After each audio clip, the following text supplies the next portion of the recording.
Hi ನಮಸ್ಕಾರ ಗೆಳೆಯರೆ. ಸೋನು ಶ್ರೀನಿವಾಸ್ ಗೌಡ ಇತ್ತೀಚೆಗೆ ಜೈಲು ಪಾಲಾಗಿರೋದು ನಿಮಗೆಲ್ರಿಗೂ ಕೂಡ ಚೆನ್ನಾಗಿ ಗೊತ್ತು. ನಮ್ಮ ಭಾರತದಲ್ಲಿ ನ್ಯಾಯ ಎಲ್ರಿಗೂ ಒಂದೇ ರೀತಿ ಇಲ್ಲ. ದುಡ್ಡಿರೋರಿಗೆ ಬೇರೆ ಥರ, ದುಡ್ಡು ಇಲ್ದಿರೋರಿಗೆ ಬೇರೆ ಥರ, ರಾಜಕೀಯ ವ್ಯಕ್ತಿಗಳಿಗೆ ಬೇರೆ ಥರ, ಬಡವ ವ್ಯಕ್ತಿಗಳಿಗೆ ಬೇರೆ ಥರ ನಡೀತಾ ಇದೆ. ಒಂದೇ ರೀತಿಯಾದಂತಹ ನ್ಯಾಯ ಯಾರಿಗೂ ಕೂಡ ಸಿಗೋದಿಲ್ಲ. ಸೋನು ಶ್ರೀನಿವಾಸ್ ಗೌಡ ಜನಗಳಿಗೆ ಒಳ್ಳೆ ರೀತಿಯಿಂದ ಪರಿಚಯ ಆಗದೇ ಇದ್ರು ಕೆಟ್ಟ ರೀತಿಯಿಂದ ಎಲ್ರಿಗೂ ಕೂಡ ಪರಿಚಯ ಆದರು. ಆದರೆ ಅವರು ಕನ್ನಡದ ಬಿಗ್ ಬಾಸ್ಗೆ ಹೋಗಿ ಬಂದಾದ ನಂತರ ಕೆಟ್ಟ ವಿಡಿಯೋಗಳನ್ನ ಮಾಡೋದು ಅಥವಾ ಅಶ್ಲೀಲ ವಿಡಿಯೋಗಳನ್ನ ಮಾಡೋದನ್ನು ನಿಲ್ಲಿಸಿದ್ರು. ಅದು ನಿಮಗೆಲ್ರಿಗೂ ಕೂಡ ಗೊತ್ತು.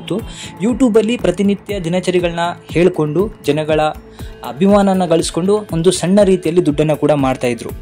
ಒಂದು ದಿನ ಅವರ ಬಿಲ್ಡಿಂಗ್ ಪಕ್ಕದಲ್ಲಿ ಇದ್ದಂತಹ ಒಂದು ಪುಟ್ಟ ಮನೆ ಹತ್ರ ಹೋಗ್ತಾರೆ. ಅಲ್ಲಿ ನಾಯಿಗಳು ಇರ್ತದೆ. ಸೊ ಅಲ್ಲಿ ಬಿಸ್ಕೆಟ್ ಅನ್ನು ಹಾಕ್ತಿರ್ಬೇಕಾದ್ರೆ ಒಂದು ಹುಡುಗಿ ಕೂಡ ಅಲ್ಲಿ ಬರ್ತಾಳೆ. ಅಕ್ಕ ನನಗೂ ಕೂಡ ಬಿಸ್ಕೆಟ್ ಕೊಡು ಅಂತ ಹೇಳ್ತಾಳೆ. ಹೀಗೆ ದಿನಚರಿ ಕಳೀತಾ ಹೋದಂತೆ ಅವಳು ಕೂಡ ಅವಳಿಗೆ ಕ್ಲೋಸ್ ಆಗ್ತಾಳೆ. ಸೊ ಇದಾದ ನಂತರ ಸೋನು ಶ್ರೀನಿವಾಸ್ ಗೌಡ ಆ ಮಗುವನ್ನ ಹಚ್ಕೊಬಿಡ್ತಾರೆ. ಆ ಮಗು ಕೂಡ ಸೋನುವನ್ನ ಹಚ್ಕೊಬಿಡ್ತಾಳೆ.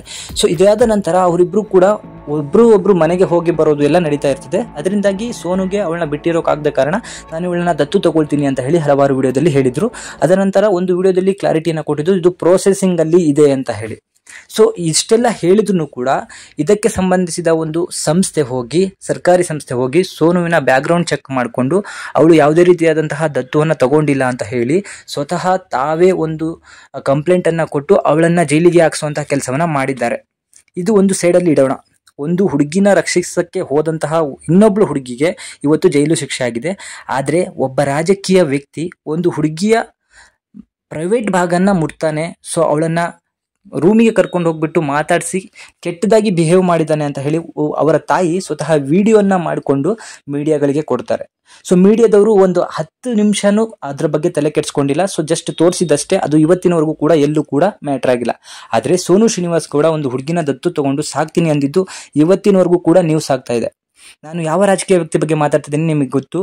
ಸೊ ಯಡಿಯೂರಪ್ಪನವರ ಬಗ್ಗೆ ಒಂದು ಪೋಕ್ಸೋ ಕಾಯ್ದೆಯನ್ನು ಹೇಳಿದ್ದಾರೆ. ಸೊ ಪೋಕ್ಸೋ ಕಾಯ್ದೆ ಅಂದ್ರೆ ಗೊತ್ತು, 18 ವರ್ಷದೊಳಗಿರುವಂತಹ ಅಪ್ರಾಪ್ತ ಬಾಲಕಿಯರ ಮೇಲೆ ಲೈಂಗಿಕ ದೌರ್ಜನ್ಯವನ್ನ ಎಸಗೋದಂತಹ ಒಂದು ಕೃತ್ಯ ಆಗಿರ್ತದೆ. ಸೊ ಇದನ್ನ ಬೇರೆಯವರು ಯಾರಾದ್ರೂ ಮಾಡಿದ್ರೆ ಇಷ್ಟೊತ್ತಿಗೆ ಅವರು ಅರೆಸ್ಟ್ ಆಗಿರ್ತಿದ್ದು. ಸೊ ಏನಾದ್ರು ಒಂದು ತೀರ್ಪು ಕೂಡ ಬಂದಿರ್ತಿದ್ದು. ಆದರೆ ರಾಜಕೀಯ ವ್ಯಕ್ತಿ ಒಂದು ದೊಡ್ಡ ಪಕ್ಷವನ್ನು ಕಟ್ಟಿ ಬೆಳೆಸಿದಂತಹ ವ್ಯಕ್ತಿ ಆಗಿರೋದ್ರಿಂದ ಇವತ್ತು ಅವರು ಸಾಮಾನ್ಯ ಜನನಂತೆ ಹೊರಗಡೆ ಓಡಾಡ್ತಾ ಇದ್ದಾರೆ.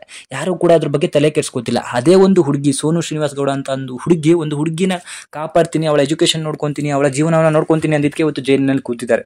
ಸೊ ಈ ತರ ಸಿಸ್ಟಮ್ ಅನ್ನ ಇಟ್ಕೊಂಡು ನಾವು ಬದುಕ್ತಾ ಇದೀವಿ. ಜನಗಳು ಸಹ ಅಷ್ಟೇ ಇದರ ಬಗ್ಗೆ ಮೀಡಿಯಾದವರಿಗೆ ಪ್ರಶ್ನೆ ಕೂಡ ಮಾಡ್ತಿಲ್ಲ. ಮೀಡಿಯಾದವರು ಕೂಡ ಅದರ ಬಗ್ಗೆ ತೋರಿಸ್ತಿಲ್ಲ.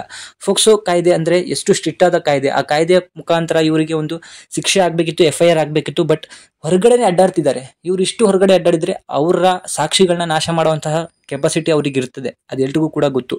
ಆದರೆ ನಮ್ಮ ಭಾರತ ದೇಶದಲ್ಲಿ ನ್ಯಾಯ ಕೇವಲ ದುಡ್ಡಿರೋರಿಗೆ, ರಾಜಕೀಯ ವ್ಯಕ್ತಿಗಳಿಗೆ ಸೀಮಿತ ಆಗಿರೋದು ದುರದೃಷ್ಟ ಅಂತಾನೆ ಹೇಳ್ಬೋದು. ಸೊ ನಿಮ್ಮ ಪ್ರಕಾರ ಸೋನು ಮಾಡಿದ್ದು ತಪ್ಪಾ ಸರಿನಾ? ಕಮೆಂಟ್ ಮೂಲಕ ತಿಳಿಸಿ. Thank you.